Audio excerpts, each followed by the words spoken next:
Voilà, bonjour et bienvenue à ce nouveau webinaire proposé par la CCI Alsace Eurométropole. Je suis Karim Djafour, conseiller d'entreprise à la CCI dans un pôle qui s'appelle Mutation Digitale. Et j'ai eu le plaisir d'organiser ce webinaire, le premier de l'année 2023, dédié au digital, sur la stratégie d'acquisition web.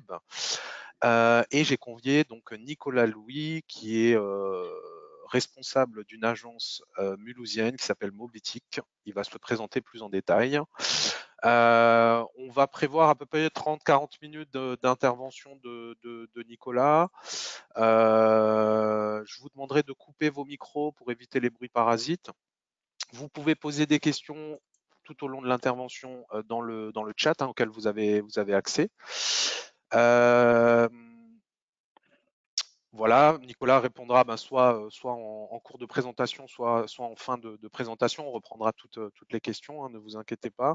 Tu peux m'interrompre Là, au fil de l'eau. Tu peux m'interrompre au oui, fil de ok, l'eau s'il y a des questions de contexte, il n'y a pas de problème.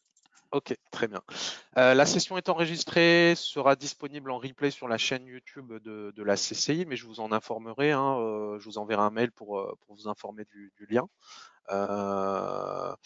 Et puis, en fin de session, on parlera, Nicolas abordera l'accompagnement CCI et puis les aides à la digitalisation pour les entreprises. Il y a des aides financières aujourd'hui qui existent sur la région Grand Est et sur l'Eurométropole de Strasbourg également en particulier. Mais voilà, on pourra en reparler en fin de session.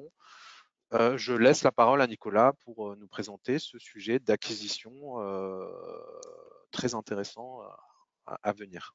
Merci. C'est ça. Alors c'est un vaste sujet hein, qu'on va aborder aujourd'hui, donc je ne rentrerai pas partout dans tous les détails. En fait, l'idée c'est de vous dresser un paysage en fait de ce qui se passe sur le web, de ce qui s'est passé un peu en 2022, mais ce qui va s'intensifier en 2023 parce qu'il y a pas mal de nouveautés, pas mal d'outils, pas mal de choses. D'abord, bonjour à tous. Je vous souhaite une très très bonne année 2023.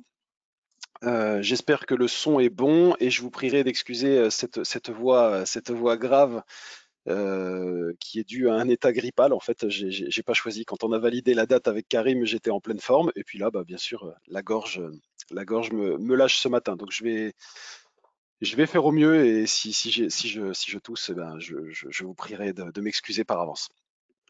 Voilà, comme l'a dit Karim à l'instant, si vous avez des questions, n'hésitez pas à les poser en live. Ça permet, si c'est des questions de contexte, bah, d'y répondre pendant qu'on y est. Et puis, bah, c'est un plaisir de répondre à ces questions. J'espère que ce sujet va vous intéresser en tout cas. Je n'ai pas évalué également votre niveau de maturité digitale, donc si vous êtes débutant, posez des questions de débutants, n'ayez pas peur de ces questions. Si vous êtes un petit peu plus avancé, bah, n'hésitez pas à poser vos questions et j'espère pouvoir y répondre. Alors, comment organiser sa stratégie d'acquisition web? Comme je le disais, c'est un vaste sujet. Pourquoi? Parce que il y a pratiquement autant de stratégies que d'entreprises. L'idée, c'est de comprendre le paysage du web aujourd'hui et d'essayer de se frayer un chemin parmi tous les outils qui vont exister. Des outils, il y en a de plus en plus et ils touchent bah, tous les domaines en fait de la stratégie web. Mobitic, c'est donc bah, notre agence, en fait, une agence digitale qui existe depuis 8 ans sur la place mulhousienne. On a deux grandes spécialités. En fait, on va avoir le site e-commerce, bien sûr, et le site vitrine, en sachant que c'est pas parce qu'un site est vitrine qu'il ne fait pas de business, bien au contraire. C'est juste une manière d'avoir des clients qui divergent en fait. Hein. Dans un site e-commerce, c'est très simple. Vous avez un catalogue produit avec un prix et un bouton acheter. La personne se rend sur votre site, elle achète et la vente a eu lieu. Sur un site vitrine, eh bien, on va présenter ses produits et services et on va faire remplir un formulaire de contact, un formulaire donc, ou recueillir un numéro de téléphone. L'acquisition de trafic, en fait, c'est quelque chose qu'on va essayer de définir. Donc au préalable, je vais vous faire un cadrage sur le déroulement de cet échange. On va tenter de définir ce qu'est un levier de trafic. On va parler du marché de votre entreprise parce qu'en fait, on ne peut pas évaluer des leviers de trafic sans avoir une connaissance fine de son marché. Vous êtes tous a priori entrepreneurs, vous avez tous une entreprise. Si vous connaissez pas ou pas bien votre marché, ça va être très difficile de se dire que Facebook est fait pour vous, qu'Instagram est fait pour vous, ou que la newsletter est faite pour vous parce que on ne sait pas encore où sont vos prospects, où sont vos clients. Donc c'est très important d'évaluer son marché au préalable. Sa maturité digitale aussi, ce qu'on va appeler la maturité, c'est ce que vous avez déjà fait d'un point de vue digital, ce que vous avez raté, ce que vous avez réussi, et essayer de tirer un petit peu les marrons du feu par rapport à cette expertise. Également, faire un petit point sur vos ressources en interne, parce que toutes les entreprises ne sont pas loties de la même manière. Vous avez des gérants d'entreprise qui sont très compétents en communication, en marketing, en commerce, ou qui vont avoir des équipes compétentes en interne. Donc ça, c'est très bien parce que c'est des forces sur lesquelles on peut s'appuyer. Et puis, certaines entreprises n'ont jamais fait de com ou très très peu. Elles ont juste la base, hein, un logo, quelques cartes de visite. Et auquel cas, il faut avoir cette réflexion pour savoir qu'est-ce qu'on va amorcer pour la suite, parce que ça devient un enjeu, tout simplement, un plus pour l'entreprise. Il y a aussi un point sur la formation, parce que aujourd'hui, quand on ne maîtrise pas quelque chose, c'est pas une fatalité. Il y a, je crois, en plus à la CCI, un catalogue de formation suffisamment étoffé pour pouvoir se former aux différents sujets de la communication, à chaque levier de trafic. Chaque levier de trafic qu'on va voir peut avoir son sujet de formation pendant 1, 2, 3, 4 jours.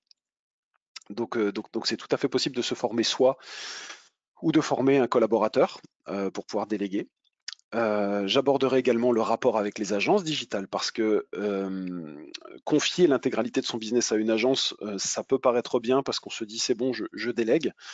La problématique, c'est que vous allez perdre en maîtrise. Et qui mieux que vous, j'allais dire qui mieux que Renault peut entretenir votre Renault, mais qui mieux que vous, en fait, peut définir une stratégie. C'est une réalité aujourd'hui. En fait, il y a un dialogue qui doit s'instaurer avec l'agence. Et si vous n'avez pas ce dialogue ou si vous n'avez pas les compétences pour dialoguer avec l'agence, eh bien, il y a de fortes chances que soit l'agence profite un petit peu de cette situation pour vous raconter des choses ou enjoliver les choses, soit vous ne pourrez pas communiquer les informations pertinentes qui permettront à l'agence de bien travailler. Et ça c'est très important. Moi, je le rencontre au quotidien. C'est pour ça aussi on va dans l'agence former les gens pour qu'ils soient autonomes dans une certaine mesure, mais qu'ils aient conscience aussi du travail qu'on fait, parce que c'est un travail un petit peu de l'ombre. Le travail des agences peut être un travail de l'ombre, et l'idée, c'est bien de justifier le travail qu'on fait, de pourquoi on l'a fait et quels sont les résultats. Donc on abordera cette partie-là de rapport avec les agences. Ensuite, je vous mentionnerai les leviers. Vous êtes là pour ça. Il y a différents leviers qui vont permettre de créer du trafic. Donc on va balayer ce paysage ensemble. Vous pourrez poser vos questions sur les différents leviers. Quelques outils à connaître, parce qu'il y a des outils qui vont grandement vous simplifier la vie. Je pourrais en faire une longue liste, mais il y en a des principaux qui vont être très très tendance en 2023, et ceux-là, je voudrais les nommer, que vous preniez quelques notes à ce sujet ou que vous reveniez sur la vidéo via YouTube par après, mais c'est des outils qui vont à mon avis changer la donne en 2023, notamment un outil sur la partie intelligence artificielle de création de contenu qu'on va aborder. Et puis le fameux Google Analytics 4, dont vous avez peut-être entendu parler si vous avez un site web, qui va complètement révolutionner en fait la manière de gérer les datas, d'interpréter les datas et de créer des campagnes optimisées avec cette data. Et ensuite, j'essaierai de vous lancer un bel appel à l'action pour que vous puissiez mettre des petites choses en place en fait dans vos entreprises et que vous ayez les premiers résultats. Donc voilà, j'espère que ça vous convient. N'hésitez pas à poser des questions dans le chat. Qu'est-ce qu'un levier de trafic? Eh bien, si on s'imagine les choses sous forme d'infographie, en sachant que je ne me suis pas cassé la tête à vous faire une infographie, mais imaginez sur une infographie que vous mettiez au centre votre site web. Eh bien, les leviers de trafic, c'est tout simplement tout ce qui va graviter autour de ce site web et qui va générer du trafic. Source après source, levier de trafic après levier de trafic, on va chercher à créer des visites. Sur votre site internet, on va les mesurer, on va chercher ce qui marche, ce qui ne marche pas. Est-ce que c'est du trafic qui est qualifié et comment on mesure que c'est du trafic qualifié? Et donc, il faut vraiment avoir cette vision de site internet au centre et périphérique autour, avec les différents leviers qui vont travailler pour vous et sur lesquels on va plus ou moins appuyer en fonction de leur efficacité. C'est-à-dire que c'est pas quelque chose qui est figé dans le temps. On va pas se dire, allez, je mets mes petites choses en place, ça va créer du trafic et puis on va regarder ce qui se passe. En fait, l'idée, c'est de constamment tester. C'est le métier d'une agence. On travaille sur quelque chose qui est visible, mais on travaille aussi sur des statistiques. Qu'est-ce qui marche et qu'est-ce qui ne marche pas? Et ça, c'est très très important parce que votre stratégie, elle sera pas fixe en fait. Vous allez la définir au départ. On va énormément tester. Et petit à petit, on va tirer des conclusions qui vont nous permettre de nous améliorer, d'optimiser, d'amplifier. Et après quelques années d'antériorité, on sait ce qui marche, on sait ce qui ne marche pas. Donc ça, c'est très intéressant comme visibilité parce qu'on sait quel levier privilégier par rapport aux autres, surtout les leviers payants, parce que quand on parle de levier publicitaire, dépenser un budget publicitaire, je peux vous assurer que certaines fois, ça représente des sommes. Donc on ne peut pas le dépenser comme ça au doigt mouillé. Et donc, quand on sait que ce budget publicitaire va nous rapporter du chiffre d'affaires, c'est aussi puissant qu'une boule de cristal. C'est-à-dire que vous allez lire l'avenir avec la data et vous allez savoir peu ou prou combien vous allez faire de chiffre d'affaires le mois prochain sur Internet. Tout simplement parce que il y a une antériorité et que vous avez depuis 2-3 ans en fait des statistiques qui sont cohérentes par rapport au moment où vous lancez la campagne, par rapport aux mots que vous utilisez pour votre campagne. Donc ça, c'est vraiment fondamental et je pense que ça rassure aussi le chef d'entreprise de se dire, ce levier de trafic a fonctionné pour moi, il devrait fonctionner pour moi l'année prochaine, je vais continuer à l'utiliser, peut-être même que je peux amplifier les choses. Donc qu'est-ce qu'un levier de trafic? C'est tout simplement une source d'approvisionnement en prospects, en trafic qualifié sur votre site internet qui va être vu comme un réceptacle à trafic. Et j'insiste bien là-dessus parce qu'en fait, on met le doigt sur le sens de la communication. J'entends certains communicants des fois qui vont vous dire ah la personne elle vient sur mon site et puis là je voudrais bien afficher en grand mes réseaux sociaux. C'est-à-dire qu'en fait la personne elle vient sur le site et ensuite elle se barre sur les réseaux sociaux. Donc c'est le sens inverse là et il faut éviter de faire ça. Il faut voir les leviers de trafic comme des filets qui vont attirer les gens sur votre site et les choses vont se passer sur votre site. Le site vous appartient et c'est ici qu'on doit être pertinent. Tout le reste, tous ces périphériques, ces leviers, eh bien, ce sont des filets qui vont apporter du lead sur votre site. Voilà, dans ce sens-là, des périphériques vers le site internet.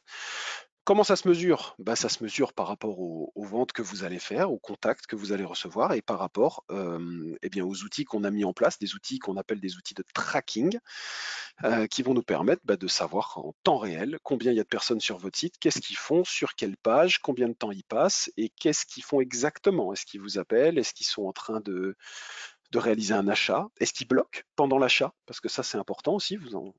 Vous avez normalement, si votre site est bien conçu, un tunnel qui est conçu comme un entonnoir et il y a différentes étapes à passer avant de sortir la carte bleue. Et il est possible que certains tunnels soient bouchés à certains endroits parce que c'est pas adapté au mobile, parce qu'il y a une information qui est un petit peu contradictoire ou qui perd du temps.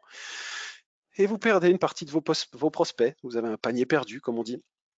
Et donc ça se mesure très très finement, ça se corrige et il faut le mesurer parce que si vous ne le savez pas, c'est du chiffre d'affaires que vous perdez tous les jours. Et comment on sait que ça fonctionne? Encore une fois, stats et puis résultats. Donc quand je vous parle de stats, vous avez différents moyens de mesurer. Là, c'est en gros la base d'un Google Analytics. Je ne rentrerai pas forcément dans le détail parce qu'il y a énormément de métriques à analyser. Qu'est-ce qu'on peut voir là-dessus? On voit des pics. Alors ça, c'est une courbe en pic. Un trafic qui monterait régulièrement, en fait, on aurait une courbe comme ça qui monterait tranquillement, un petit peu plus chaque mois, et puis ça monterait, ça monte, ça monte, ça monte. Là, on a quelque chose en pic. Alors, comme je vous le dis à l'instant, il y a différents types de courbes. Moi, je trouve ces types de courbes en pic en fait intéressantes parce qu'elles correspondent à des business particuliers. Elles correspondent à des business qui peuvent avoir une saisonnalité. Elles correspondent à des business qui ont des leviers de trafic avec une temporalité de l'instant. Là, pour pouvoir interpréter un trafic comme celui-là, on voit des pics, on se dit, tiens, ça veut dire que le trafic, il n'est pas régulier. Ça veut dire que le trafic, il arrive par à-coup. Il va arriver chaque semaine, boum, il va y avoir un petit pic, chaque semaine, il va y avoir quelque chose. C'est une courbe donc particulière, et cette courbe, en fait, elle est générée par un site qui vend des vêtements. Pourquoi les vêtements? Parce qu'en fait, les vêtements, quand vous faites du prêt-à-porter, vous avez un phénomène de gamme, en fait, où vous allez sortir des nouveaux produits, vous allez annoncer des nouveaux produits. Et donc, c'est ce qui va expliquer en fait ce type de courbe en pic. Et le trafic, ici, va venir d'Instagram. Donc là, on a une courbe qui est très très intéressante parce que justement, le site ne va pas absorber un trafic continu, mais va absorber des pics de trafic qui viennent d'Instagram. Pour la petite histoire, la personne, avant de créer son site, elle avait déjà un compte Instagram, un compte à 20 000, 30 000 personnes. Et donc, c'est ce qui va expliquer que quand elle va faire une publication spécifique, eh bien, comme par hasard, on va tripler, multiplier par 5, voire 10, le trafic pendant quelques heures. Voilà, c'est symptomatique de ce type de business. Mais ce n'est pas valable que pour le prêt-à-porter. On a ce type de phénomène dans d'autres domaines d'activité, notamment dans la vente de vin en ligne, quand une personne va animer une newsletter, par exemple. Alors certains d'entre vous pourraient croire ou entendu ce message que la newsletter ne fonctionne pas. C'est un levier de trafic qu'on analysera tout à l'heure un petit peu. Moi, je pense que ça fonctionne à partir du moment où on va faire le travail correctement, c'est-à-dire qu'on va s'adresser à un fichier qualifié de gens qui vous connaissent, mieux encore, de gens qui ont déjà sorti leur carte bleue.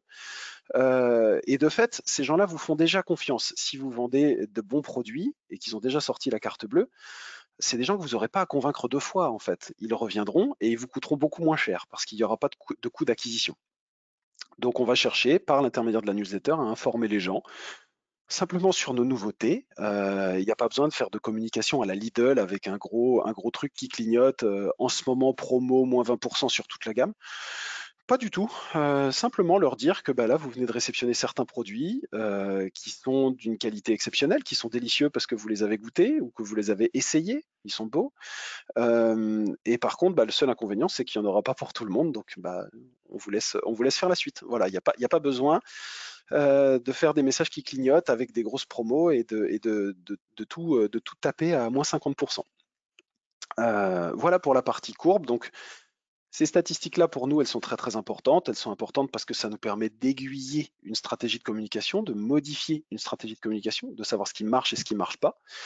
Parce qu'une agence a le droit à l'erreur. Il y a des campagnes qu'on va faire qui ne fonctionnent pas. Voilà, il n'y a pas de honte à ça. Par contre, il y a des campagnes qu'on va faire qui fonctionnent et c'est sur celles-là qu'on va appuyer pour gagner en traçabilité, en crédibilité et justifier son travail et justifier les budgets qui vont être demandés pour pouvoir apporter ce chiffre d'affaires. Il ne faut pas non plus se laisser impressionner par les budgets importants de certaines entreprises qui ont 5 à 10 ans d'antériorité. Nous, on va piloter des budgets qui sont des fois à 15 000, 20 000 euros par mois, mais il ne faut pas que vous deveniez tout blanc à l'idée de ce genre de budget. Ces entreprises, elles ont commencé à 500 euros par mois. Et puis, avec 500 euros par mois, elles ont conquis des marchés, elles ont fait du chiffre d'affaires et elles se sont dit, bah, avec ce chiffre d'affaires, je vais faire un calcul. Je me dis, bah, j'ai dépensé 500 euros, j'en ai gagné 6 ou 10 000 peut-être. Est-ce que j'ai suffisamment de marge pour augmenter ce budget dans mon prévisionnel par la suite? En sachant que ce n'est pas un budget qui est forcément uniquement pour l'agence. L'agence, en général, elle a sa prestation, mais après, c'est un budget que vous allez dépenser sur les différentes plateformes. Donc, ce n'est pas l'agence qui vous prend cet argent, en fait. C'est souvent la plateforme publicitaire qui va vous accorder une audience et une visibilité. Faire bien la part des choses. Donc, ne pas se laisser impressionner par des gros budgets en communication parce que bien souvent, ça fonctionne en escalier. On va démarrer petit, on va obtenir des résultats à une certaine hauteur. On va faire un calcul de retour sur investissement, de coût d'acquisition. Ça, c'est un mot un petit peu technique, coût d'acquisition. Combien me coûte mon trafic? Combien me coûte mon trafic pour pouvoir réaliser un pic? Sur ce pic de trafic, combien de pourcentage de personnes sont restées sur le site? Combien de pourcentage de personnes sont rentrées dans mon tunnel de vente? Combien de pourcentage de personnes ont acheté? Et quel chiffre d'affaires ça a généré pour que la fois d'après, je puisse augmenter progressivement ce chiffre. Et en escalier, ben, on arrive à des chiffres très très importants à terme. N'hésitez pas si vous avez des questions sur ce sujet. Donc ça se mesure par l'intermédiaire des formulaires de contact. Ça, c'est le plus évident, un formulaire de contact sur un site vitrine. Bonjour, j'ai tel ou tel projet, je souhaiterais un devis par rapport à telle ou telle prestation, je suis intéressé pour qu'on se rencontre. Merci de m'en dire un peu plus sur votre activité, etc. Donc ça, c'est le formulaire de contact classique. Bon, je glisse un petit clin d'œil ici, mais vérifiez que le formulaire de contact, vous le recevez, parce que certaines fois, on ne le reçoit pas. Donc c'est dommage d'avoir des leads et de ne pas les recevoir ou que ça tombe dans les spams. Soyez vigilants sur ce sujet. Il y a une grande tendance aussi qui va s'amplifier à mon avis en 2023. qui est de supprimer les formulaires de contact et d'aborder les choses directement sous un angle prise de rendez-vous. C'est-à-dire qu'en fait, bah, les sites en fait, qui sont construits ne prévoient plus de formulaire de contact, mais directement une prise de rendez-vous. Donc, il y a différents outils qui existent, notamment un très très connu qui s'appelle Calendly. Pour certains professionnels aussi, vous avez ce qu'on appelle Planity. Planity va être intéressant par exemple pour les coiffeurs, pour les garagistes. Le but étant de prendre rendez-vous sur des plages dédiées qui sont libres ou pas. Si elles ne sont pas libres, on ne peut pas prendre rendez-vous. Si elles sont libres, on peut prendre rendez-vous.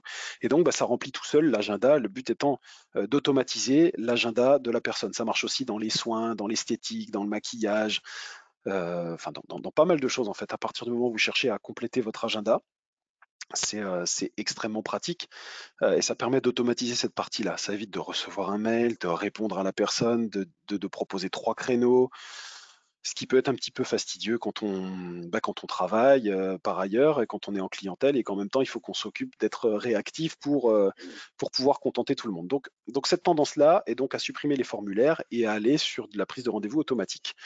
Je pense pour ma part, personnellement, qu'en tant qu'agence, ça pourrait être quelque chose d'intéressant. Je vais l'essayer. Je sais que ça marche pour d'autres, donc je vais tenter. Il y a les appels téléphoniques. Alors les appels téléphoniques, c'est assez intéressant, hein, les appels entrants, parce que bah, là, vous avez directement la personne au bout du fil.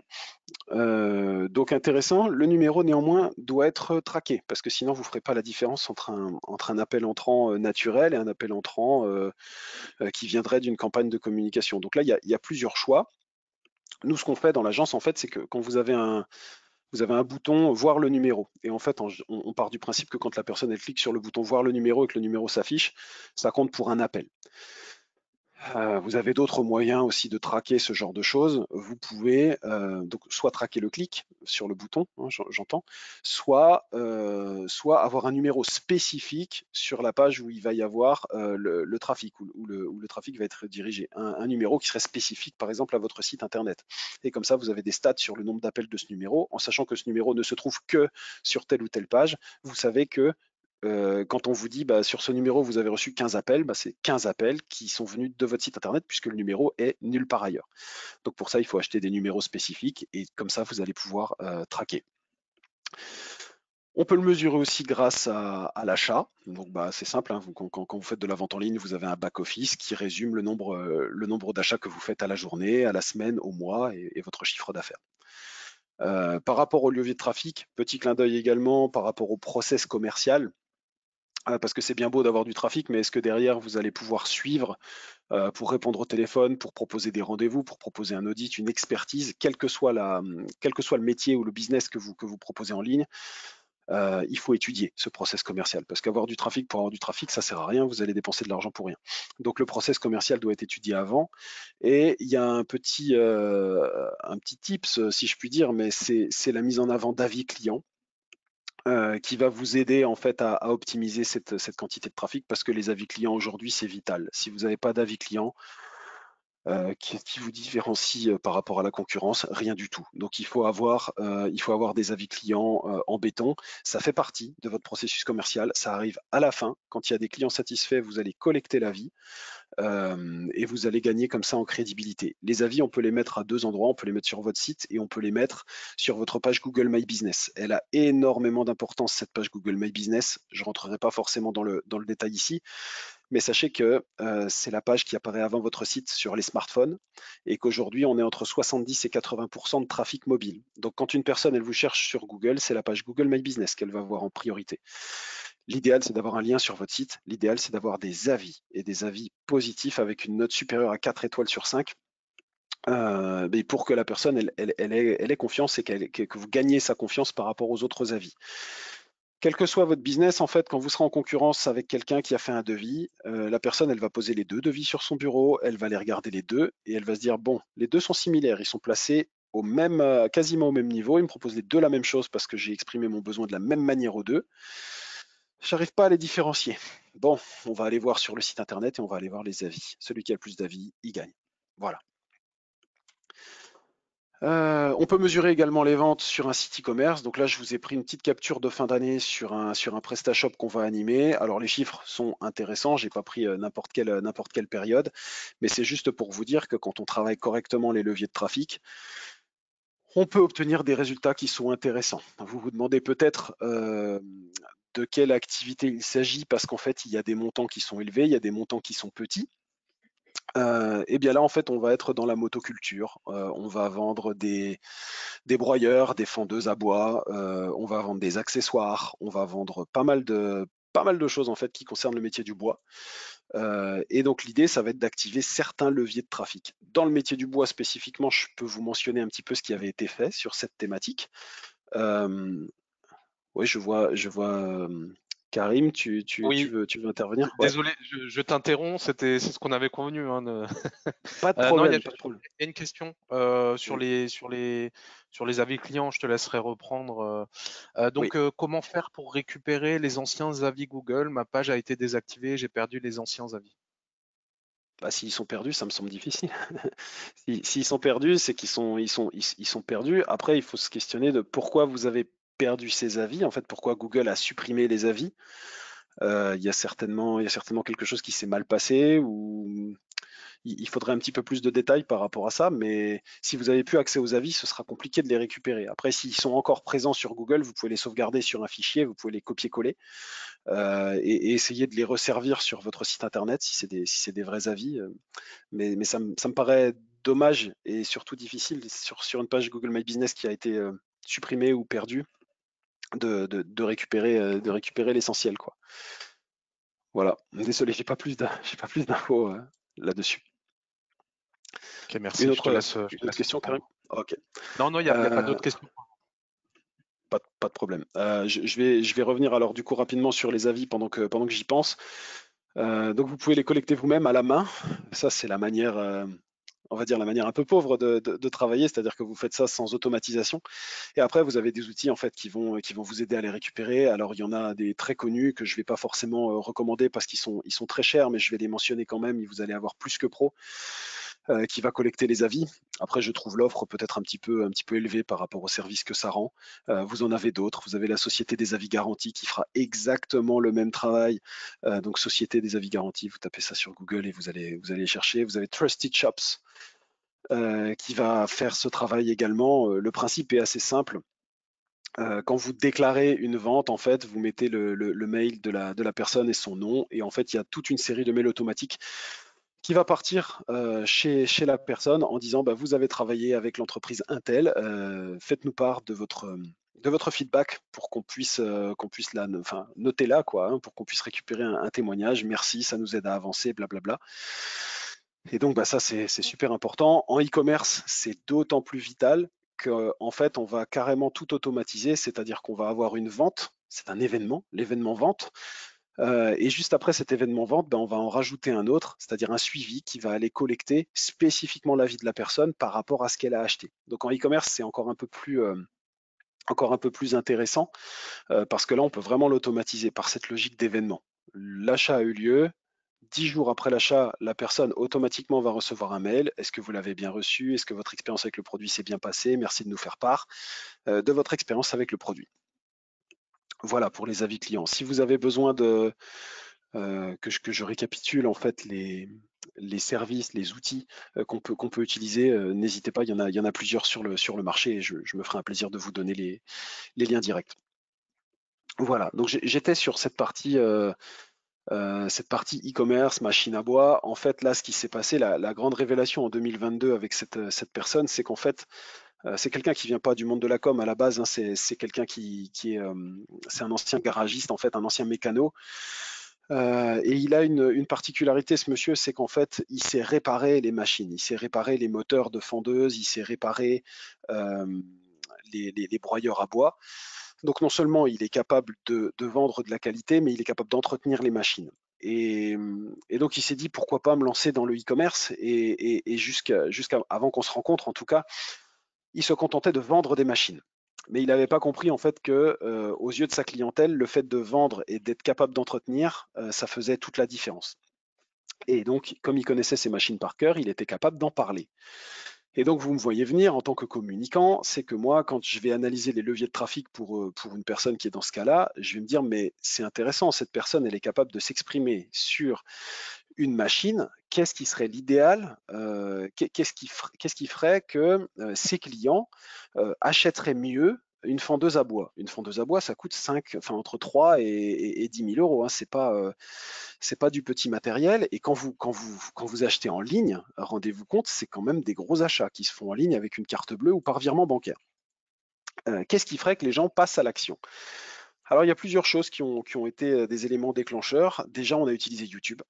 Alors YouTube, qu'est-ce qu'on a utilisé sur YouTube? En fait, on a pris un petit drone qui suivait en fait le professionnel pendant qu'il utilisait la machine. Donc vous avez un broyeur à bois. Alors bien sûr, un broyeur à bois, vous coupez le son parce que si vous enregistrez le son d'une machine qui broie du bois, vous allez avoir un son infernal.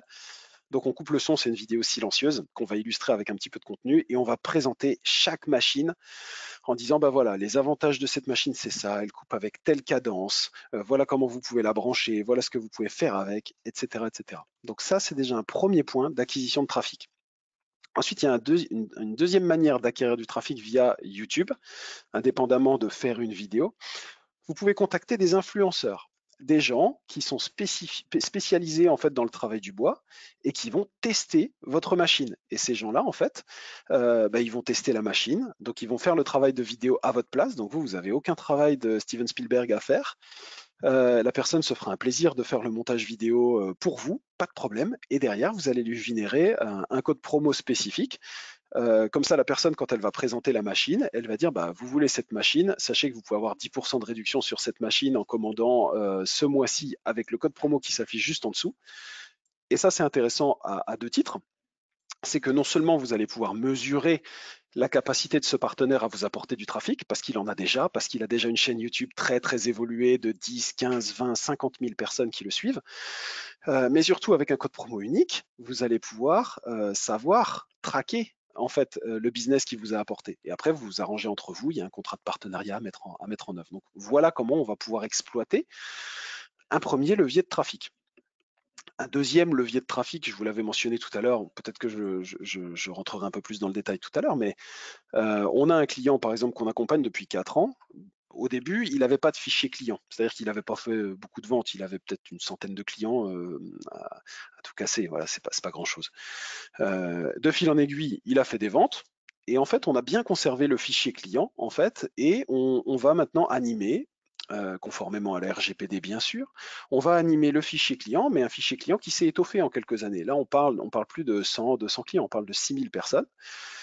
Imaginez, vous avez 6000 personnes qui ont goûté votre produit, là on parle de 20, 6000 personnes aujourd'hui qui vous connaissent, qui ont déjà sorti la carte bleue, qui connaissent vos produits, la qualité de votre travail, qui sont peut-être même déjà vus physiquement, vous serrez la main. Et ces gens-là, vous allez leur dire, bah, vous avez aimé ça l'an dernier, ça a eu un grand succès. Cette année, j'ai ça à vous proposer, on vient de rentrer la palette. Voilà, j'ai 50 bouteilles, là, je vous laisse faire. Il n'y en aura pas pour tout le monde. Eh bien, quand vous allez lancer cette petite newsletter, vous n'avez pas besoin de faire une grosse réclame avec des trucs qui clignotent partout. Eh bien, vous avez, comme je l'ai évoqué tout à l'heure, un pic de trafic dans les 24 heures qui suivent et vous videz votre stock. Et ça, c'est une manière, en fait, d'automatiser, d'optimiser, on va dire, sa stratégie commerciale parce que finalement, une newsletter, ça coûte beaucoup moins cher qu'une campagne Google Ads. La campagne Google Ads va être essentielle pour acquérir les premiers clients, mais votre fichier client, vous allez pouvoir le faire fructifier derrière. Pourquoi? Parce qu'une newsletter, ça coûte 15 euros, 20 euros par mois avec le bon outil.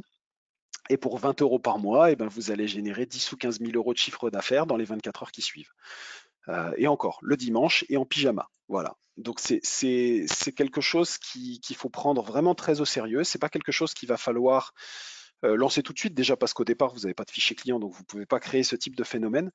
Là où je veux mettre le doigt ici, c'est plutôt qu'il y a des leviers de trafic en fait qui vont se créer par la suite dans votre activité. En fait, c'est des leviers de trafic que vous ne pourrez pas forcément activer tout de suite puisque bah, quand vous n'avez pas le fichier client, il faut le construire. Donc vous ne pouvez pas l'avoir tout de suite et c'est une épreuve de patience.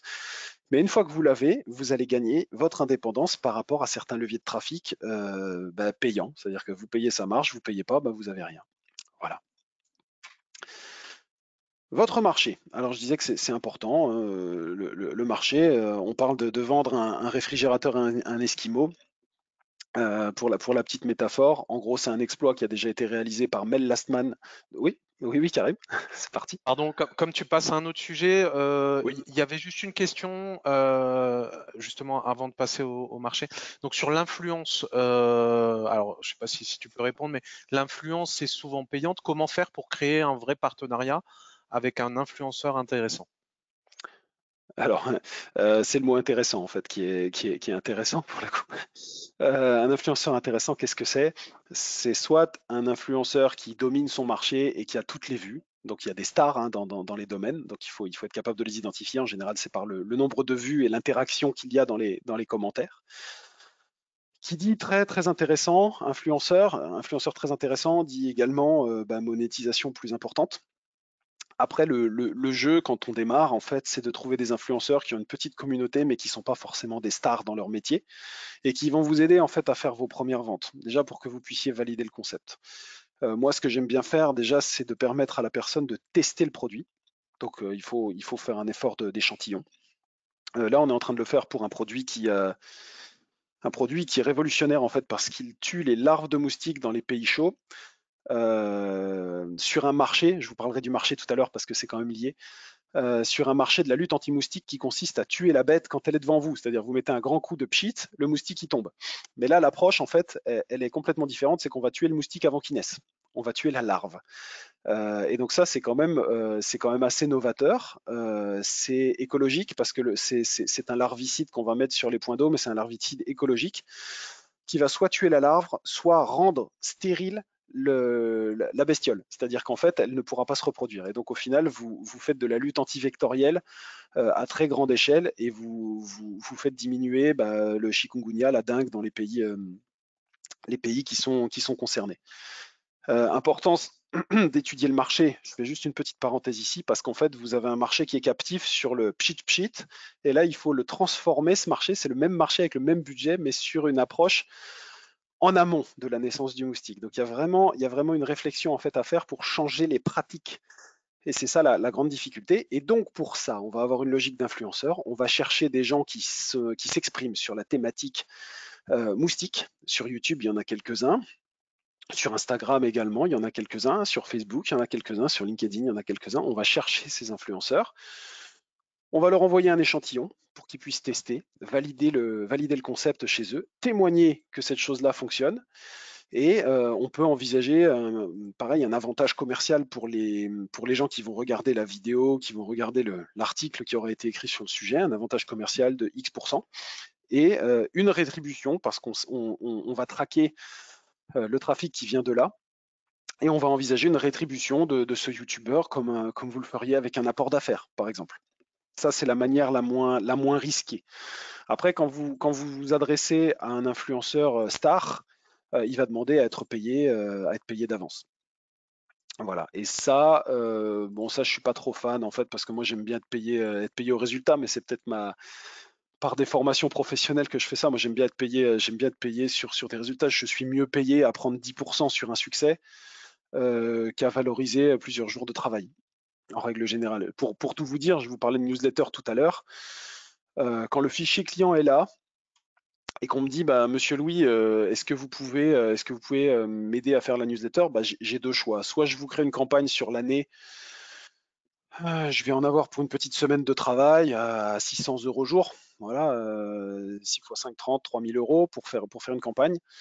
Je préfère dire à la personne, écoutez, vous me devez rien, je vais travailler pour vous pendant une semaine. Par contre, je vais prendre 10% du chiffre d'affaires que vous allez générer. Voilà. Et si vous générez 30 000 euros, bah, vous me devez, enfin, si vous générez 300 000 euros sur la campagne, bah, vous m'en devez 30. Voilà. Donc, ça fait une rentabilité sur la semaine qui est bien supérieure.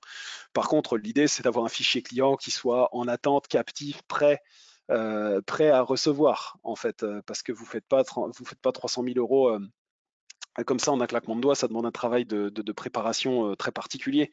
Aujourd'hui, c'est facile pour nous quand on a travaillé le fichier client sur 3-4 ans, de prévoir des campagnes qui vont être rentables.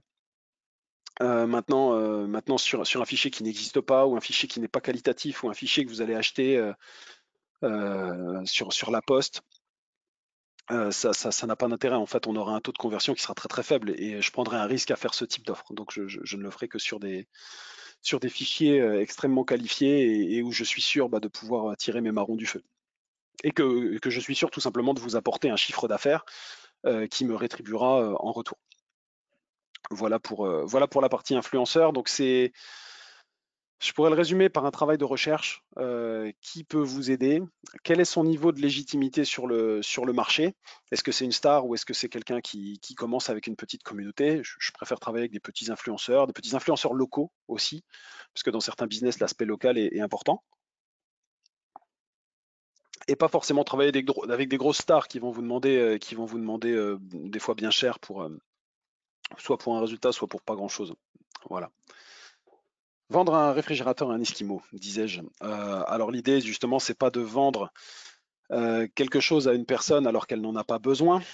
Contrairement à ce que veut dire cette métaphore, en fait, vendre un réfrigérateur à un Esquimau, c'est un exploit qui a déjà été réalisé, mais il y avait un avantage perçu par l'Inuit qui ne nous apparaît pas, nous, occidentaux, puisque nous, on vit avec des réfrigérateurs pour refroidir la nourriture. Les Inuits n'ont pas besoin de refroidir la nourriture. Par définition, ils n'ont même pas besoin de le brancher, le réfrigérateur.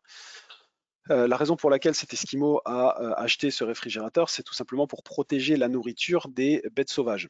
Parce qu'en fait, l'odeur de la nourriture en fait, pouvait sortir et avec un réfrigérateur, la nourriture était protégée. Et donc, vendre un réfrigérateur à un Esquimau, si on va plus loin dans la métaphore, ça veut tout simplement dire vendre quelque chose à quelqu'un qui cherche ce quelque chose, qui a un besoin réel, et si on connaît notre marché, on va se positionner dessus. Voilà, ça c'est une règle importante. Vous avez la règle aussi des 80-20, ça c'est quelque chose que j'analyse beaucoup dans mes audits. 80-20, donc qui consiste à s'intéresser aux 20% de vos produits qui génèrent 80% de votre chiffre d'affaires. On l'appelle aussi la loi de Pareto.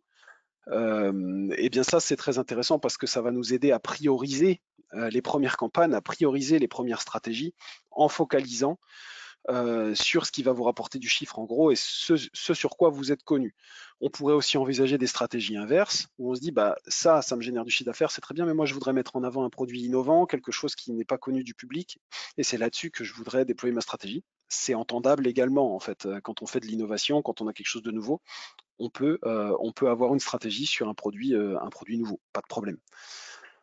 Ça va vous aiguiller, ça va vous mettre sur le chemin des personas. Persona, pour ceux qui ne connaissent pas ça, c'est une petite notion marketing, hein, c'est le client type.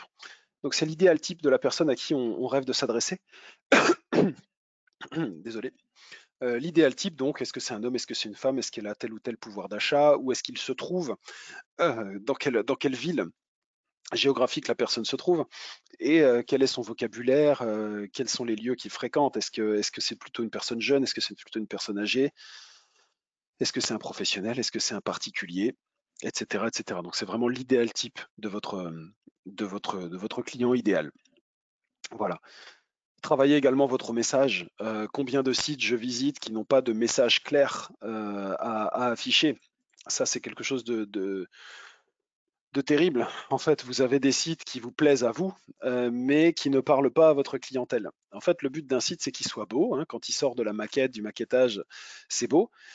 Est-ce que c'est efficace? C'est la question qu'il faut se poser. Est-ce que mon client, quand il va arriver là, dans l'espace des 3 secondes qui vont suivre son arrivée sur le site, en espérant que votre site mette un peu moins de 3 secondes quand même à charger, est-ce que la personne va comprendre, excusez-moi, est-ce que la personne va comprendre le message que vous souhaitez diffuser? Et ça doit tenir en une ligne.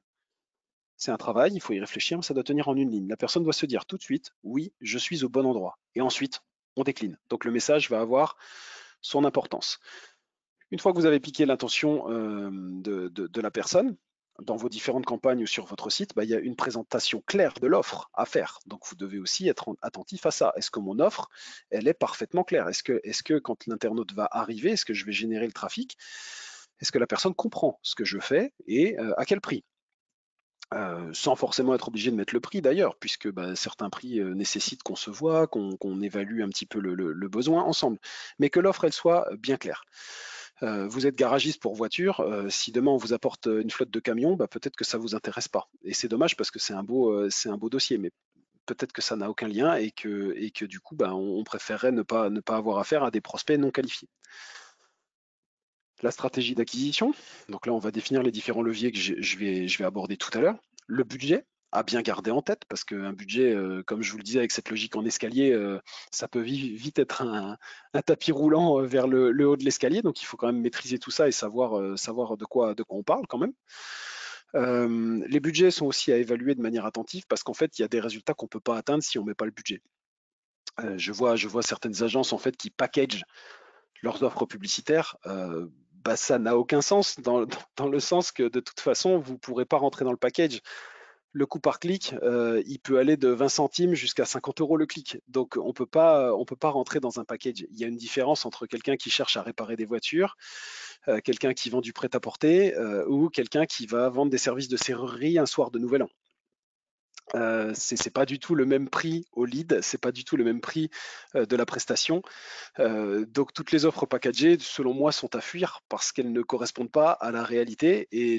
Et c'est même pire que ça, c'est qu'en fait, vous pourriez même dépenser un budget publicitaire qui n'est pas suffisant et donc qui serait perdu. Voilà, donc attention à demander dans votre rapport aux agences, j'y viens, est-ce que mon budget est bien adapté par rapport à ce que fait déjà la concurrence et par rapport aux coûts nécessaires pour être visible. Définir aussi des processus et des tunnels.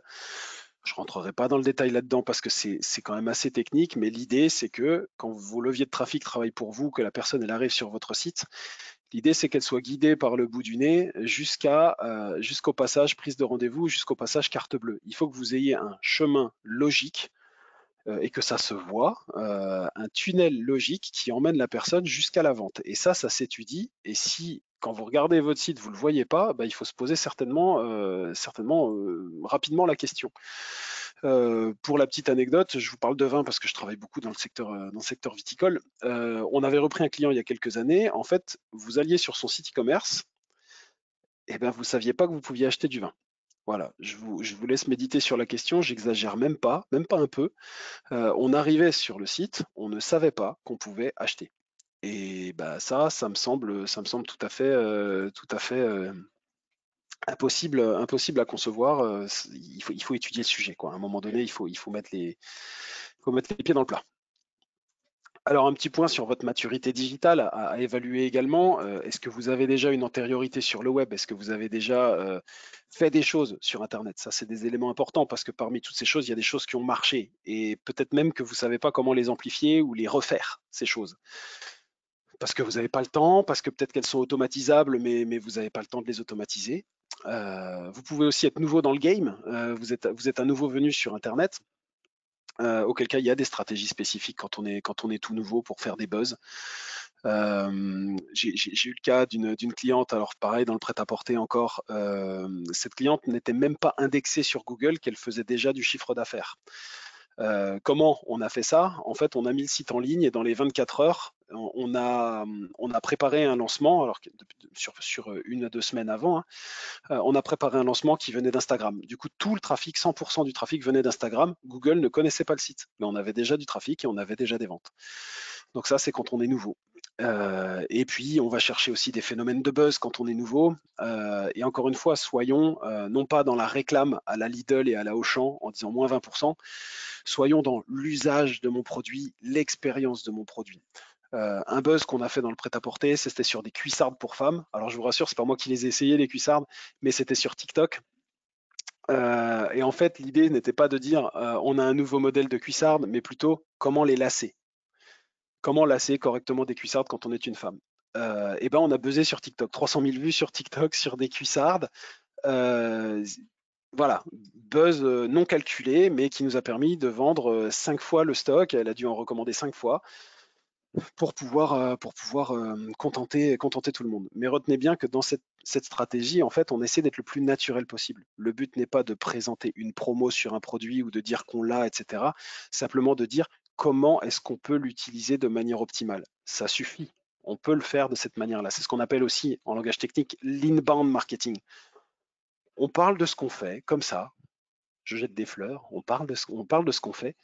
Et la clientèle, elle est pas bête, hein. Si elle voit que ce que vous faites, c'est cool et qu'elle peut le faire pour elle, eh ben, elle va venir, il n'y a pas de problème. Et ensuite, on parlera du prix, ensuite, on parlera de ces choses-là. Mais parlons d'abord de l'usage et de ce qu'on ressent quand on le fait. Vous pourrez aussi me dire, oui, mais c'est facile dans le prêt-à-porter. Non, non, ça marche dans tous les cas, dans des thématiques qui sont pas forcément sexy. On va être dans les machines à bois, je vous en parlais tout à l'heure. Bah, cette machine à bois, elle est superbe, elle est sécurisée. Et regardez comme elle débite le bois, comme elle broie le bois, ou comme cette chose fend le bois, comme cette chose coupe les racines. C'est génial, j'ai gagné du temps et maintenant je peux passer du temps avec ma famille. Vous savez ce qu'il vous reste à faire. L'idée est de parler de l'usage. Vous pouvez avoir donc une stratégie très court terme, ça peut exister, hein, je veux des résultats tout de suite. Vous pouvez avoir une stratégie très long terme, donc là il y a des leviers de trafic à utiliser sur du long terme. Concrètement, quand vous voulez aller vite, eh ben, on va privilégier la publicité parce que la publicité elle est instantanée et dans le premier mois vous avez déjà des résultats. Sur du long terme, on parlera un peu plus de SEO, de stratégie de contenu. Donc là, on va être sur 6 mois, 1 an. On va aller travailler des requêtes spécifiques. On va chercher à être en première position sur tel ou tel produit ou service. Est-ce que vous cherchez de la visibilité pour vos produits ou services? Est-ce que vos clients vous réclament? Ça, c'est des questions intéressantes. J'ai déjà eu des prospects où les gens me disent, bon, bah là, j'en peux plus, ça fait 6 mois que je suis alpagué sur mes réseaux sociaux. Les gens me disent, comment on fait pour acheter vos produits ou services? Bon, bah, c'est peut-être qu'il est temps de s'intéresser à la partie monétisation de votre trafic et de votre audience. Et donc, finalement, on arrive à travailler sur des sites où la communauté, elle est déjà acquise, en fait. Il n'y a plus qu'à faire le site et à réceptionner tout ça. Donc, soyez à l'écoute aussi de vos clients. Il y a des petits mots, en fait, qui trompent pas. J'ai visité un client la semaine dernière où on me disait que en fait les clients de mon client lui disaient ah bah c'est marrant, je savais pas que vous faisiez ça, si j'avais su, je l'aurais pris avant. Voilà. Et ça, bah, c'est un problème de visibilité sur l'offre, un problème de visibilité sur le catalogue. Vous pouvez parler de votre métier, mais si vous ne parlez pas de ce que vous vendez dans le détail et des gammes de produits, euh, les gens ils vont pas le faire pour vous. En fait, c'est très rare d'avoir une personne qui dit montrez-moi votre catalogue, j'aimerais visiter toutes les pages de votre catalogue, j'aimerais en savoir plus sur votre catalogue. C'est très rare. En général, ils viennent avec un besoin, ils se contentent du besoin, vous faites la vente, vous êtes content. Mais si ça se trouve, vous auriez pu vendre un petit peu plus. Vous auriez pu faire de la vente complémentaire, de la vente additionnelle si la personne elle avait vu l'étendue de vos services. Donc soyons attentifs en fait à ce que les clients nous disent parce que entre les mots, il y a peut-être des besoins cachés et il y a peut-être des choses sur lesquelles vous méritez de la visibilité pour pouvoir augmenter votre panier moyen. Est-ce que vous cherchez à vendre aussi, hein? En e-commerce, on cherche à vendre immédiatement, donc on va s'intéresser là à des fiches produits qu'il va falloir mettre en lumière.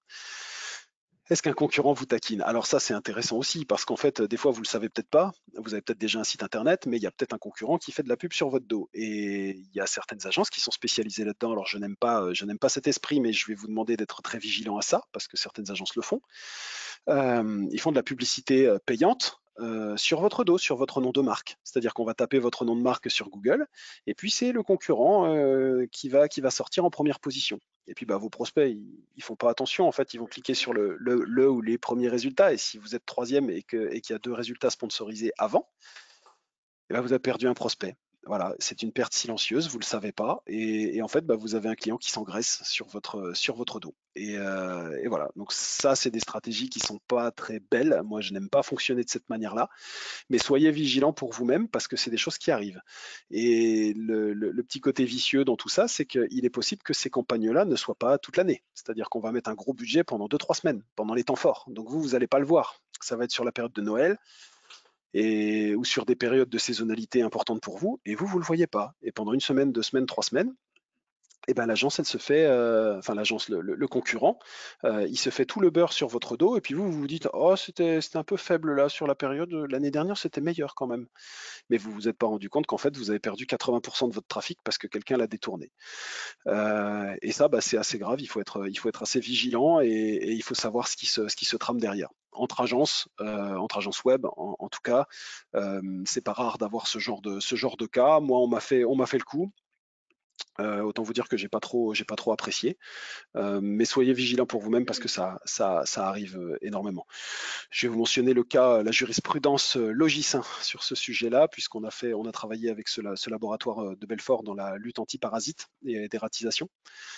Oui, Karim, je vois le. Non, vas-y, je te laisse juste finir, mais il y a des questions, mais je te laisse finir, vas-y.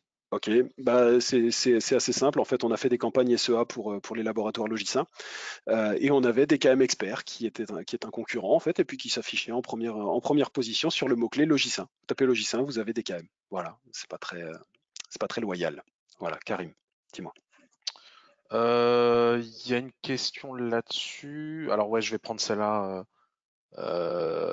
Peut-on acheter un domaine sur Google afin d'éviter les problèmes avec les concurrents?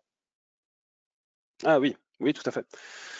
Acheter un domaine. Alors, Ouais. acheter un nom de domaine, ça se fait chez un registrar comme OVH ou One and One. Quand on parle d'acheter un domaine, c'est plutôt de mettre une enchère. Alors en fait, Google fonctionne par un système d'enchères, c'est-à-dire on va définir un budget, on va dire en gros à Google, je souhaite qu'une personne qui tape mon nom de marque, que cette personne, en fait, elle tombe sur moi et je vais mettre une enchère dessus à un certain prix.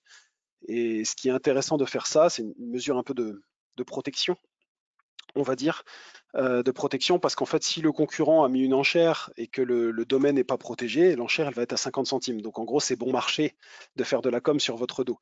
Si vous mettez une enchère à 50 euros, ça va se discuter parce que du coup, l'agence concurrent, enfin le concurrent, lui, ça va lui coûter un petit peu plus cher au lead. Et donc du coup, peut-être il va se calmer un petit peu en voyant que finalement, ça vaut peut-être pas le coup de dépenser 500 ou 1000 euros par mois en publicité sur le dos de quelqu'un parce que ça lui coûte cher tout simplement. Mais pour ça, il faut savoir que le concurrent fait de la pub sur votre dos et pour se protéger, il faudra travailler avec une agence qui fait spécifiquement du SEA. Donc du Google Ads, pardon pour le mot-clé, pour qu'elle puisse protéger votre nom. Vous pouvez le faire également vous-même, hein. Il y a des tutos sur Internet qui vont vous expliquer comment mettre une enchère sur un nom, sur votre propriété de marque, pour pouvoir la protéger en fait et faire en sorte que le nom ne soit pas rentable pour le concurrent au clic. J'espère que j'ai répondu à la question. Mais c'est possible en Je tout cas pense, de le faire, hein. Voilà, ouais, c'est je ce qu'on pense a que fait d'ailleurs c'était ça. pour Logicin, hein. On a monté le nom à plus de 50 euros le clic et puis du coup le concurrent s'est dit finalement c'est peut-être pas si rentable que ça. Voilà. Et dans la stratégie, en fait, ce qu'on a fait, c'est qu'au lieu de s'intéresser au non logicien, après, on s'est basé sur l'usage des produits, en fait, et on a fait du SEA sur des gens qui voulaient dératiser, pas sur des gens qui cherchaient logicien, mais sur des gens qui voulaient dératiser, ou sur des produits spécifiques, parce qu'ils ont une particularité, c'est qu'ils ont des marques déposées, et donc il y a logicien, et ensuite il y a plusieurs familles de marques, et en fait, on s'est intéressé aux marques en dessous. On a la chance d'avoir cette légitimité-là, et donc du coup, le coût au clic était moins cher sur les marques, et on a axé sur les marques et sur les produits pour pouvoir prospérer et optimiser, on va dire, la stratégie d'acquisition payante. Voilà, après, il faudrait rentrer dans le détail. Je n'aurai pas forcément le temps ici, mais s'il y a des questions spécifiques, on pourra les traiter après. Euh, Justement, Nicolas, si vous avez des questions pour Nicolas, parce que là, l'heure de midi approche. Oh, punaise, j'ai pas vu. Oh là euh, là. ouais. Attends, On je pourra peux peut-être partager avancer. ton adresse mail. Je pourrais partager ton adresse mail dans le. Ouais, bien sûr, bien sûr. Je suis désolé hein, Ok. parce que ouais, sincèrement, je me suis dit, oh là là, j'ai trop peu de contenu, je vais tenir 20 minutes et en fait, on pourra en parler des heures. Euh, je vais aborder deux, trois éléments assez importants en fait sur ouais, les leviers de trafic quand même. Il faut que je vous les présente tous. Je vais vous faire quand même une liste parce que euh, voilà, je vais aborder ça. Les leviers. Enfin, j'avais mis enfin les leviers, les voilà. Du coup, un des principaux, le SEO. Le SEO, donc le SEO, c'est Search Engine Optimization. Il s'agit du contenu qu'il y a sur votre site. Ça, c'est super important parce que Google, c'est un robot. Il va venir sur votre site et il va analyser le contenu qui est présent sur votre site. Il va analyser les titres, il va analyser les textes, il va analyser les images, il va analyser les vidéos. Tous les mots-clés que vous avez pu laisser vont contribuer à votre crédibilité en ligne. Ça, c'est le SEO. Il faut rédiger Soit vous êtes capable de rédiger, soit vous confiez ça à une agence pour qu'elle rédige pour vous. L'idée, c'est qu'il y ait du contenu vraiment optimisé pour que Google comprenne quel est votre marché, quelle est votre niche, et que vous puissiez comme ça conquérir des places. Je dis conquérir des places, c'est pas quelque chose qui se fait au hasard ou au doigt mouillé. Il y a des outils qui vont vous donner votre position et qui vont vous dire semaine après semaine, mois après mois, où est-ce que vous vous trouvez par rapport à la concurrence. Et ces outils vont même vous dire si la concurrence bouge, sur quel domaine elle a bougé, et comment aiguiller votre ligne éditoriale et votre stratégie de communication pour que vous puissiez résister à la concurrence et petit à petit passer devant. Ça demande un effort rédactionnel important, que vous faites encore une fois seul, une fois que vous êtes formé, ou en travail avec une agence spécialisée en SEO. Mais c'est un travail très important. Le SEO est un levier de trafic très important. Il se mesure, retenez ça. Le SEA. Alors le SEA, c'est en complément du SEO, Search Engine Advertising. Advertising veut dire publicité, publicité Google. Donc là, en fait, on n'est pas sur une logique de rédaction de contenu qui va petit à petit vous aider à conquérir une première place. Là, on est sur je veux être premier sur ce mot-clé et je suis prêt à mettre un budget chaque jour, chaque semaine, chaque mois pour pouvoir avoir des bonnes positions dessus.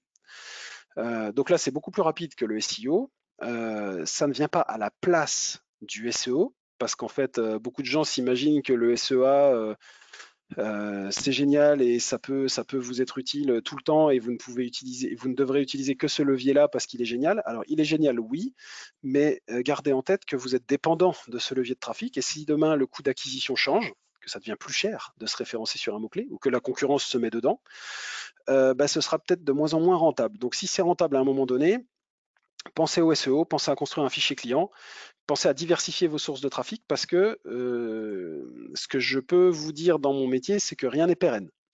Il faut souvent changer de formule, changer d'accroche, changer de budget, changer de zone géographique. Il faut être très très agile et surveillé. Rien n'est pérenne. Les campagnes ne sont pas valables pour les 3 prochaines années. Elles sont valables pour les 3-4 prochains mois, mais il faut les challenger en permanence. La newsletter. La newsletter, comme je vous le disais tout à l'heure, elle n'est valable qu'à partir du moment où vous avez un fichier client qualifié, à l'écoute, captif, qui vous connaît, qui a déjà sorti la carte bleue. C'est un levier de trafic qui est très important, qui est également l'un des plus rentables parce qu'il n'est pas spécialement chronophage, parce que les outils coûtent une vingtaine d'euros par mois pour envoyer 10 000 mails par mois, donc vous avez largement de quoi faire.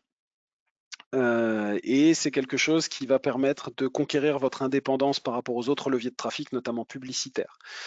On pourrait même envisager à partir d'un certain niveau de fichier client, à partir de 5 ou 10 000 personnes dans votre fichier client, de ne vivre que de ça après quelques années. Et c'est quelque chose de, ma foi, d'assez confortable, sincèrement. Ensuite, vous avez les réseaux sociaux que je vais mentionner également rapidement. Certains d'entre vous ont peut-être des réseaux sociaux. Qu'on se mette d'accord, ils sont tous utiles, mais ils ne sont pas tous à utiliser en même temps et pour toutes les entreprises. Certaines fois, ça ne marchera pas en fonction de votre niche. Certaines fois, ça va exploser en fonction de votre niche. Mais ils seront tous utiles à un moment donné. Tout va dépendre aussi du temps que vous avez à consacrer aux réseaux sociaux, à la temporalité de communication, parce qu'en fait, pour faire le tri entre les différents réseaux sociaux, il faut baser sa réflexion sur la temporalité. On ne communique pas de la même manière sur YouTube que sur Instagram. Pardon, désolé. On ne communique pas du tout de la même manière. Les réseaux sociaux, c'est de l'information éphémère, une information de l'instant, où on va chercher à montrer des choses, mais notez bien qu'une information chasse l'autre. Gardez en tête le prêt-à-porter, l'exemple du prêt-à-porter tout à l'heure. Pourquoi ça fonctionne? Parce que la dame, ma cliente, elle change de collection toutes les semaines, toutes les 2 semaines. Donc forcément, une information chasse l'autre. La robe que vous aviez la semaine dernière, ce ne sera pas la même que la semaine prochaine, que la semaine prochaine, que la semaine prochaine. Quand vous êtes en période de solde, voilà, l'information chasse l'autre. Maintenant, si vous voulez faire un tuto très précis sur vos produits ou services, le publiez pas sur Facebook, il va tomber dans les méandres. Dans 24 heures, les gens ne s'en rappelleront plus. Donc ça n'a strictement aucun intérêt par rapport à la temporalité. La temporalité dépend de ce que vous avez à vendre et des services que vous avez à proposer. C'est tout. YouTube donc pour avoir de la vidéo, TikTok pour avoir de la vidéo très très courte, très très intense. LinkedIn, quand on travaille en B2B, en fait, ça peut être intéressant de s'intéresser à LinkedIn. Moi, par exemple, je m'en sers pour qualifier mes prospects. Quand j'ai un prospect, j'aime bien savoir quel est son niveau d'études, quelles sont les boîtes par lesquels il est passé, quel est son niveau de langage, à qui est-ce que j'ai vraiment affaire en fait, avec qui il travaille, comment il communique. Tout ça, c'est des éléments qui sont importants pour que je puisse qualifier mon prospect. Instagram, bah, quand on a des choses à montrer, c'est intéressant. Aujourd'hui, si vous êtes restaurateur, si vous êtes ouais, professionnel dans la restauration, quand on doit montrer des choses qui sont belles, si vous n'avez pas Instagram, enfin, vous faites une erreur à mon avis parce que tout le monde est sur Instagram et c'est le réseau qui est vraiment à la mode en ce moment. Donc, posez-vous cette question. Qu'est-ce que j'ai à vendre? Quels sont mes produits ou services? Quel serait le réseau social le plus optimal aujourd'hui pour pouvoir présenter mes produits et services? En sachant que bah, j'ai pas la réponse, je peux pas vous en recommander plus l'un ou plus l'autre parce que je sais pas encore ce que vous faites, je n'ai pas forcément d'idée, mais sincèrement, observez les choses, n'ayez pas peur de la technologie. Aujourd'hui, elle est là à votre service, si je puis dire, et il y a des places à prendre. Quelques outils que je voulais vous mentionner parce que ça c'est super important. Canva pour la création graphique. Donc vous notez Canva, en fait, vous allez voir ce que ça peut faire pour vous. Pour du petit design rapide, c'est efficace. Le métier de designer et de web designer n'a pas disparu, mais on va dire qu'aujourd'hui, pour le tout venant, pour de la petite communication rapide, vous n'avez pas besoin de graphiste en fait pour avoir des visuels rapides et fiables et avoir une communication propre. Le graphiste interviendra finalement pour des choses un peu plus originales, un petit peu plus pointues et professionnelles, mais Canva, ça révolutionne complètement le métier de la création graphique. Allez-y, foncez quand vous avez des petites choses à faire pour avoir vos premiers résultats, c'est l'idéal. L'envoi de newsletters, Sendinblue, Mailjet, Sarbacane. Moi, j'utilise Sendinblue personnellement, mais les autres se valent aussi. Allez voir ce qu'ils font, regardez les tarifs. Si un jour vous avez à envoyer une newsletter, faites-le. Vous travaillez avec vos clients, avec votre fichier client, vous aurez des retours. Donc voilà 3 outils intéressants, il y en a d'autres. Ensuite, Cocolize et SEMrush. Alors ça, c'est des outils professionnels quand on fait du SEO. Si vous gérez le SEO vous-même, soyez accompagné par ces outils-là parce que ce sont vraiment des pépites. Ça vous évite en fait de travailler un petit peu au feeling. Quand on fait un métier dans la communication, le feeling, il n'y a rien de pire. On ne tient pas longtemps dans ce métier au feeling. Il nous faut des statistiques, il nous faut des retours. Il faut savoir comment est-ce qu'on se positionne par rapport à la concurrence. J'ai une petite préférence pour Cocolize parce qu'ils sont made in France et que l'interface est complètement en français. Donc ça vous permettra de vous y retrouver assez facilement parce que quand c'est traduit de l'américain, on a des notions un peu trop marketing de la chose et c'est très facile de s'y perdre.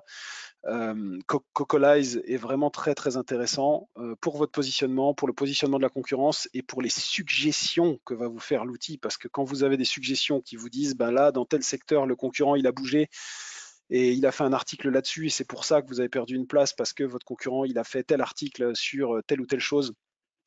Bah c'est super précieux pour nous parce que ça aiguille les lignes éditoriales en quasi temps réel, c'est-à-dire qu'on est capable de modifier une ligne éditoriale dans le mois et c'est juste magique, quoi. On n'est pas un an après à se dire ah le concurrent il a publié, enfin il a fait un effort là-dessus, il faut qu'on le rattrape dans l'année qui vient. Ce serait trop long. Il faut qu'on soit réactif.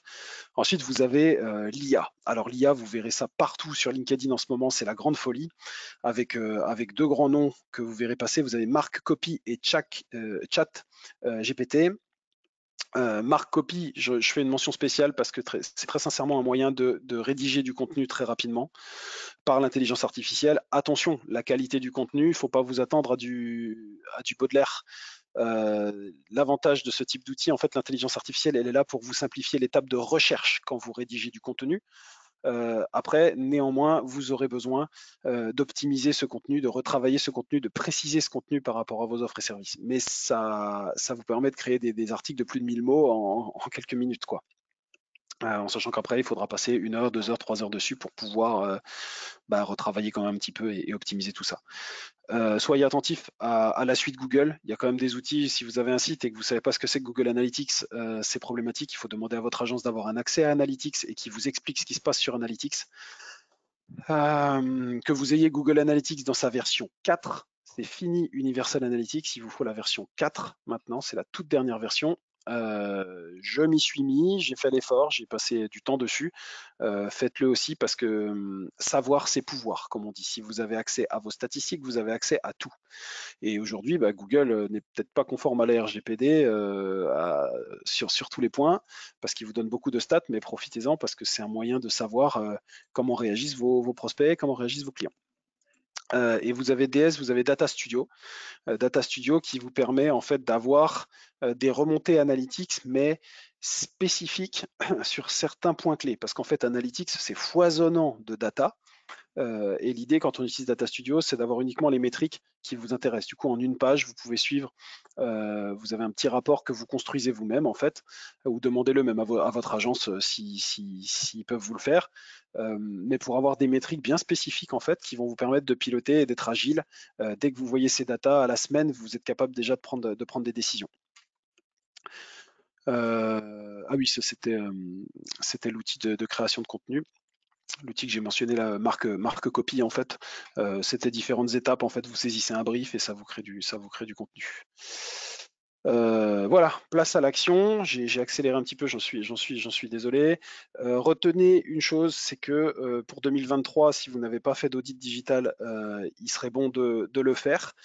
Karim est là pour ça, en fait. Karim, c'est son métier. Il a une vision globale des différents outils digitaux et je pense que c'est un très très bon appui pour vous donner déjà une première vision de votre business. Il est compétent à ça. Renseignez-vous sur les aides parce qu'en fait, s'il y a bien un secteur dans lequel il y a des aides, c'est bien celui du digital. C'était le cas en 2022 avec la période Covid où massivement les entreprises ont été aidées à faire leur passage en e-commerce, à avoir un logiciel, à mettre en place un CRM. 2023, on continue sur cette lancée-là. Profitez-en, les budgets sont quand même conséquents. On parle de 30, 40, 50% d'un budget de créa dans le digital, donc vous pouvez quand même faire passer des belles enveloppes pour vous digitaliser, c'est une opportunité. Pensez bien, alors c'est le marketeur qui parle, mais à vous réserver un temps de réflexion sur votre stratégie. En fait, ne laissez pas les choses filer année après année. Votre concurrence, elle est active. Donc, pensez à réserver une petite heure par semaine, même une demi-heure. En fait, vous dites, bon, j'en suis où? Qu'est-ce que j'ai fait? Est-ce que ce serait pas le moment de parler digital avec un expert? Faites-le, en fait, ce sera toujours utile. C'est pas parce que vous allez mettre les pieds dans une agence de com qu'elle va vous sortir un devis tout de suite. C'est une petite discussion, ça prend un quart d'heure, 20 minutes, peut-être des fois une heure. Mais vous en saurez un petit peu plus et ça vous donnera envie. Parce que la problématique, c'est que comme vous ne maîtrisez pas tous les outils, vous ne pouvez pas élaborer la stratégie adéquate parce que vous n'avez pas la vision d'ensemble. Donc vous allez vous dire, ouais, c'est un gloubi-boulga, j'y comprends pas grand-chose, ou alors je comprends juste un petit truc, ou ça marche pas vraiment pour moi. L'idée, c'est de vous éclaircir cette chose-là pour qu'ensuite vous soyez capable d'aborder une réflexion de chef d'entreprise sereine avec toutes les métriques, avec tous les éléments en fait. Donc prenez contact avec des agences, je ne parle pas forcément de la mienne, vous êtes les bienvenus bien sûr, mais déjà un premier contact avec Karim, ce sera très important, ou votre agence avec laquelle vous travaillez, multipliez les contacts, c'est important, ne laissez pas les choses faire. Enfin, formez-vous. Alors vous allez dire, je fais de la pub pour la CCI, mais bon, CCI formation, c'est quand même très utile. La CCI en fait fait des sessions de formation d'un jour, 2 jours, 3 jours sur ces domaines-là qu'on a évoqués ensemble. Formez-vous, sincèrement, les budgets sont canons. Vous pouvez vous former pour démystifier certaines choses ou former vos collaborateurs pour démystifier des choses. C'est une opportunité pour vous. Et voilà, merci. J'espère que j'ai pu condenser un maximum d'informations. Je suis désolé, Karim, je suis obligé de décourter parce que sinon on va pas manger. Et si vous avez des questions, je peux peut-être répondre à une ou deux s'il y en a. Et voilà, merci en tout cas d'avoir été présent aujourd'hui. Merci. Merci Nicolas. Il y a pas eu de... Alors, il y a eu une remarque dans les questions. N'hésitez pas là, si vous avez encore quelques questions, on peut en prendre. Oui. Mais tu l'as évoqué. Donc, Joshua qui nous dit, grâce à des IA, c'est beaucoup plus simple d'avoir un SEO qualitatif, donc un référencement.